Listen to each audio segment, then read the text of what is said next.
Hai semuanya, kembali lagi di Bukala Sumberetri. Bagi kalian yang belum subscribe, jangan lupa subscribe. Dan juga klik tombol notification supaya kalian tahu kapan aku upload video. Nah, di video ini adalah video yang belum pernah aku sempat bikin sebelum-sebelumnya. Karena mungkin nggak sempat juga. Yaitu adalah Favorites of the Year. Video ini adalah video kompilasi buku-buku favorit aku yang udah aku baca di tahun 2020 ini. Di tahun ini aku berhasil mencapai target Goodreads Challenge aku, yaitu baca 50 buku. Dan itu suatu progres karena tahun lalu tuh aku bener-bener cuma baca sekitar 10 buku aja. Dan aku tuh di saat itu lagi reading slump. Parah. Nah, penasaran kan buku-buku terbaik apa aja yang udah aku baca di tahun 2020 ini? Yuk, langsung aja. Yang pertama adalah Darker Shades of Magic series dan This Savage Song by Effie Schwab atau Victoria Schwab. Atau mungkin lebih ke buku-bukunya Victoria Schwab yang udah dia tulis, tuh buku-bukunya the best banget. Tapi yang paling aku suka itu adalah Darker Shades of Magic series. Emang ini seri itu bener-bener luar biasa. Aku punya reviewnya sendiri tentang series ini. Kalian bisa langsung cek videonya. Jadi intinya di Darker Shades of Magic series ini itu nyeritain tentang paralel London, jadi ada 3 London yang berbeda, yaitu Red London, Black London, Grey London, dan White London. Dan di tiap London ini tuh ada magic systemnya, yang dimana karakter yang ada di sini tuh bisa transfer atau travel ke antara paralel London tersebut. Ceritanya seru, magic systemnya benar-benar unik, dan isi dari semua cerita ini tuh benar-benar epic adventure yang mungkin kalian gak pernah duga dan mungkin kalian juga bisa terkejut sambil wow ini keren banget. Dan ini adalah salah satu experience terbaik aku di saat aku baca buku Darker Shades of Magic series karyanya Effie Schwab. Nah, untuk selanjutnya bacaan terbaik aku di tahun 2020 adalah Illuminae series karyanya J.S. Christoph dan Amy Kaufman. Ini adalah salah satu seri science fiction terbaik versi yang adult yang pernah aku baca, dan aku dengar audiobooknya juga nggak kalah seru. Kayak aku berasa lagi nonton film Star Wars. Bukunya tuh super unik banget formatnya. Dan kalau kalian penasaran audiobooknya itu kayak gimana, kalian juga bisa baca reading vlog aku pas aku lagi baca Illuminae. Itu aku ada reading vlognya, bisa langsung klik aja. Dan lihat nih, format bukunya tuh lucu banget. Ceritanya ini dimulai dengan ada ledakan yang menghancurkan sebuah planet yang dimana karakter utamanya yang di sini tuh tinggal, dan mereka harus diungsiin pakai spaceship, dan mereka mencari tahu dari dokumen-dokumen siapa sih dalang utamanya yang menyebabkan tempat tinggal mereka, planetnya mereka itu kok bisa sampai hancur. Kalau kalian mau baca buku ini, aku saranin kalian baca ini sambil juga nyoba dengerin audiobooknya, karena aku jamin kalian pasti bakal jatuh cinta banget sama buku ini.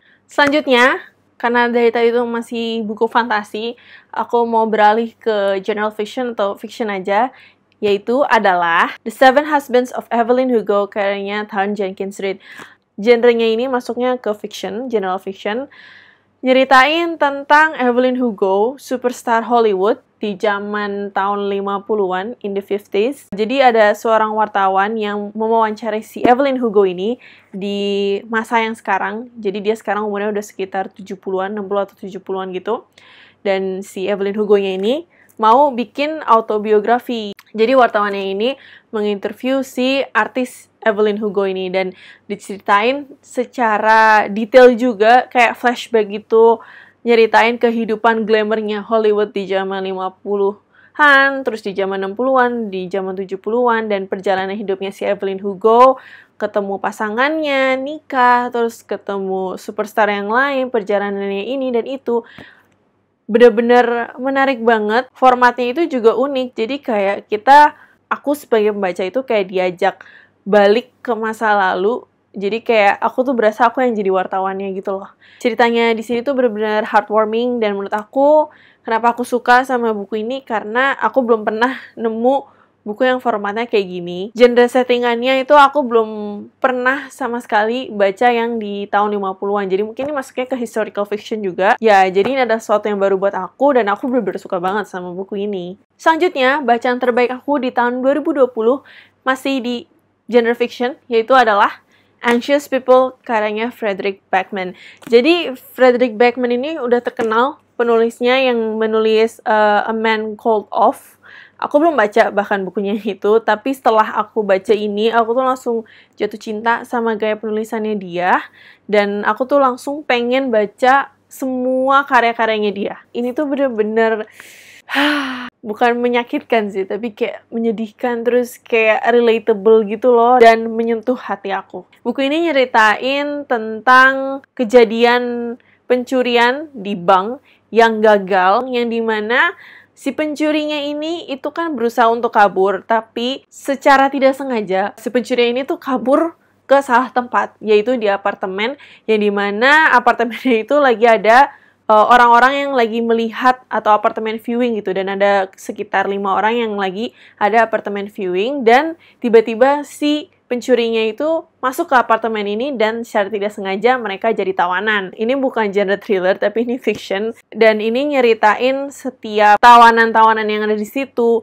ceritain tentang kehidupan mereka, bahkan sampai nyeritain tentang backstory-nya si pencuri bank ini, kenapa dia melakukan hal itu dan lain-lain. Dan itu yang mungkin menyentuh hati aku, karena mungkin dari backstory setiap orang-orang yang ada di sini tuh benar-benar ada beberapa yang relatable, ada beberapa yang benar-benar menyentuh hati aku. Jadi ini adalah salah satu favorit reads aku di tahun 2020. Kalian juga wajib baca buku ini ya, please. Selanjutnya untuk bacaan terbaik aku di tahun 2020 ini adalah The Secret History karyanya Donna Tartt. Ini adalah salah satu buku modern klasik. Jadi ini bukunya dirilis tahun 94, tahun 94 kalau nggak salah, dan emang termasuk jenis buku modern klasik. Dan kenapa aku baca ini? Awalnya sebenarnya aku cuma tertarik aja untuk baca bukunya Donna Tartt. Aku berhasil menyelesaikan buku ini, dan ini salah satu buku favorit aku sepanjang masa kayaknya, karena aku belum pernah baca buku yang modelnya kayak gini. Nah, The Secret History ini nyeritain tentang sekumpulan murid-murid di college, dan murid-muridnya ini tuh ngambil jurusan classic literature, dan mana mereka fokus ke dalam bahasa Yunani. Jadi mereka ini adalah classic Greek literature student, yang dimana mereka ini tuh adalah sekelompok geng yang elit, yang berduit, dan yang dimana gaya atau fashionnya mereka itu bener-bener bukan high fashion, tapi yang gaya-gayanya itu kayak orang-orang yang belajar di Oxford atau di Cambridge gitu, yang dimana lagi-lagi itu dark academia style banget. Dan di awal bukunya ini tuh kita udah tahu dari satu orang dari sekelompok grup ini akan meninggal, dan satu buku ini nyeritain gimana event itu terjadi. Jadi ini dibagi dua, yaitu ada book 1 dan book 2. Book 1 itu nyeritain kejadian yang akan menceritakan kok bisa sih salah satu dari mereka itu akan meninggal, itu gimana. Dan book 2-nya itu nyeritain aftermath setelah salah satu dari mereka itu meninggal.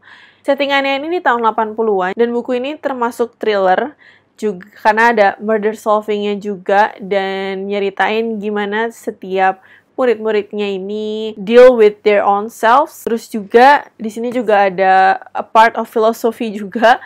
Bahasanya sih lumayan agak berat. Kalau kalian suka thriller dan dicampur ada sedikit filosofinya, kalian wajib baca buku ini. Bacaan terbaik aku di tahun 2020 adalah yaitu The Way of Kings karyanya Brandon Sanderson. The Way of Kings ini adalah buku pertama dari seri The Stormlight Archive, dan ini termasuk adult fantasy. Berat tebal buku ini adalah 1100 halaman, jadi bukunya ini tuh dibagi dua, ini yang book 1-nya. 1100 halaman aja tuh bukunya kan tebel banget, dan aku udah mulai kerasa, aduh bisa nggak ya selesai baca itu. Dan akhirnya aku coba baca, emang super seru banget guys. Ini tuh bener-bener epic banget. Yang namanya definisi cerita dari awal sampai akhir itu kayak adventure. Kalian bener-bener dibawa masuk ke dalam buku ini, masuk ke dalam dunia buku ini. Cara Brandon Sanderson nulis itu aku suka banget, karena dia bener-bener stick to karena dia tuh bener-bener detailnya tuh sampai dijelasin di sini.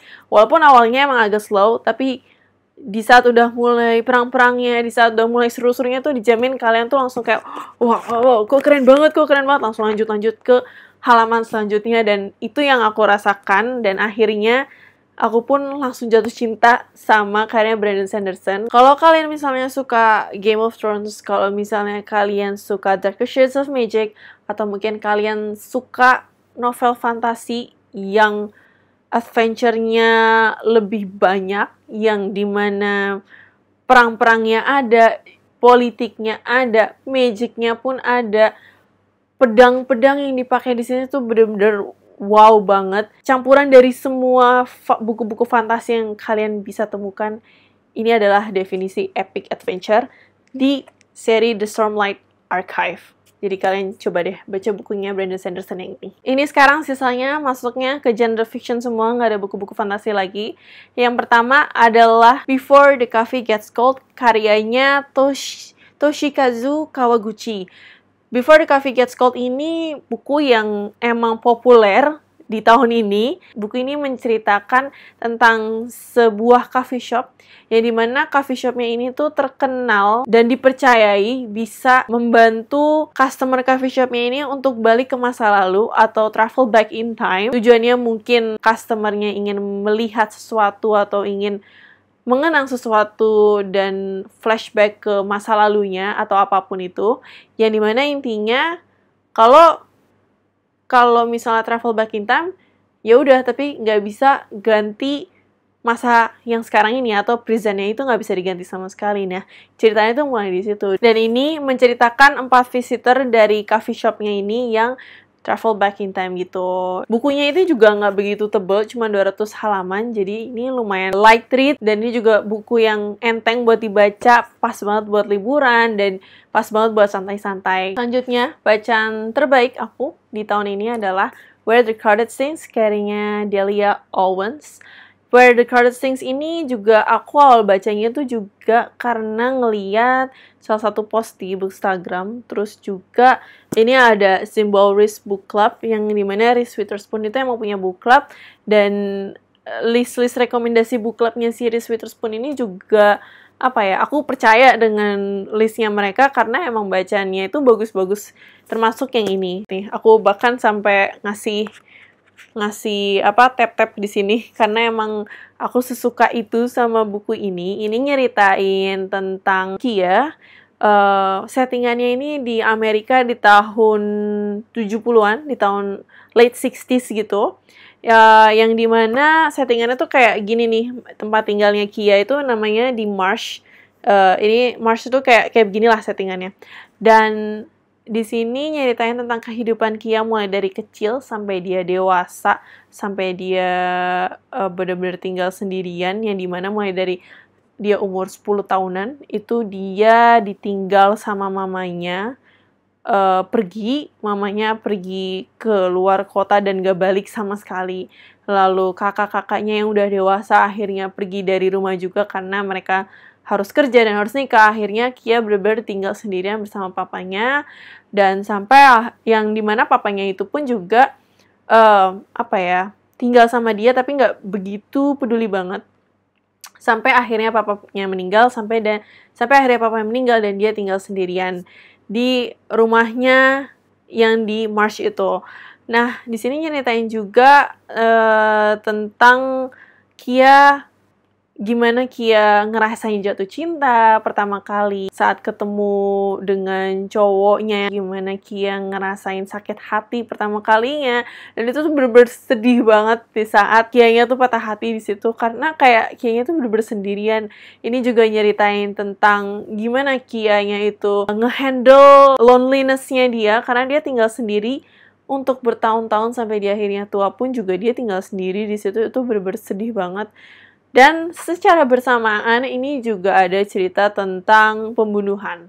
Jadi ada thrillernya sedikit di sini, tapi juga dibalut dengan fiction yang nyeritain tentang kehidupan. Jadi kalau kalian tertarik dengan jenis-jenis bacaan seperti itu, aku saranin kalian baca buku ini. Ini adalah salah satu bacaan terbaik aku di tahun 2020. Last but not least, ini adalah list terakhir bacaan terbaik aku di tahun ini, yaitu Verity karyanya Colleen Hoover. Colleen Hoover ini adalah salah satu favorit aku. Genrenya masuknya mungkin lebih ke thriller tapi dibalut romance. Ini tuh bener-bener mind blowing banget ceritanya, yang bener-bener kalian nggak bisa expect kalau itu bakal terjadi. Jadi ini nyeritain tentang Lowen. Lowen ini adalah seorang penulis yang lagi struggling untuk ngelanjutin karyanya. Akhirnya dia ditawarin kerjaan dari seorang bernama Jeremy Crawford. Jeremy Crawford ini adalah suami dari penulis terkenal yang bernama Verity Crawford. Nah, Verity Crawford ini tuh penulis terkenal yang dimana si Lowen itu bersuka banget sama karyanya si Verity. Nah, Verity ini nggak bisa nulis karena lagi cacat kondisinya dan ya dia nggak bisa nulis lagi gitu. Nah, si Jeremy ini nge-hire si Lowen untuk nyelesain bukunya si Verity. Nah, mulailah di situ cerita-ceritanya terjadi dan sampai ada banyak beberapa kejadian yang mungkin bisa kalian shock. Aku pun juga shock. Ini tuh bener-bener mind blowing banget ya. Nah, jadi itu adalah bacaan terbaik aku di tahun 2020. Lumayan banyak banget sebenarnya dan mungkin kepanjangan kali ya ini videonya, tapi itu adalah list-list bacaan terbaik aku di tahun 2020 dan mungkin siapa tahu setelah kalian nonton ini kalian juga jadi tertarik untuk baca buku-buku yang udah aku baca di tahun ini. Nah, untuk kalian apa sih bacaan terbaik kalian di tahun 2020 ini? Langsung aja komen di bawah ini. Jadi sampai di sini dulu videonya. See you guys on next video. Bye bye.